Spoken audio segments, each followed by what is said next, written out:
నాలుగో విడత ఎన్నికలు జరిగే నియోజకవర్గాల్లో నేటితో ముగియనున్న ప్రచారం. రాష్ట్రంలో ఓటర్లను ప్రసన్నం చేసుకునేందుకు ప్రధాన పార్టీల ముమ్మర క్యాంపెయిన్. తెలంగాణ ప్రజలు బీజేపీని కోరుకుంటున్నారన్న ప్రధాని మోదీ. జూన్ 4న 140 కోట్ల మంది భారతీయుల సంకల్పం నెరవేరుతుందని వ్యాఖ్య. తెలంగాణ ప్రజల ఆశయాలు, ఆకాంక్షలు బీజేపీతోనే సాధ్యమన్న కేంద్ర మంత్రి కిషన్ రెడ్డి. సుస్థిర పాలన, దేశాభివృద్ధి, ప్రజా సంక్షేమానికి ఓటు వేయాలంటూ పిలుపు. మక్తల్, షాద్నగర్, హైదరాబాద్లో నిన్న సీఎం ఎన్నికల ప్రచారం. కేసీఆర్ పాలనలో ఉమ్మడి పాలమూరు జిల్లా నిరాదరణకు గురైందన్న రేవంత్ రెడ్డి.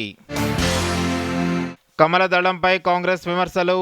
అధికారంలోకి వస్తే 5 న్యాయ్ 25 గ్యారంటీలు అమలు చేస్తామన్న ఖర్గే.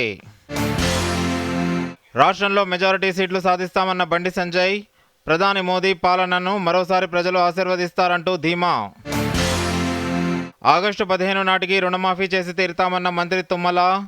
ఈ వానాకాలం నుంచి పంటల బీమా ప్రభుత్వమే చెల్లిస్తుందని వెల్లడి. ఆర్టీసీ ఉద్యోగులకు డ్రెస్ కోడ్.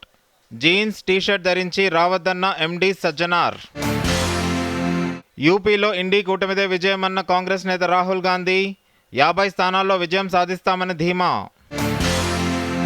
రాష్ట్ర వ్యాప్తంగా పలుచోట్ల ఓ మోస్తారు వర్షాలు ఈ నెల 15 వరకు కొనసాగుతాయన్న వాతావరణ శాఖ.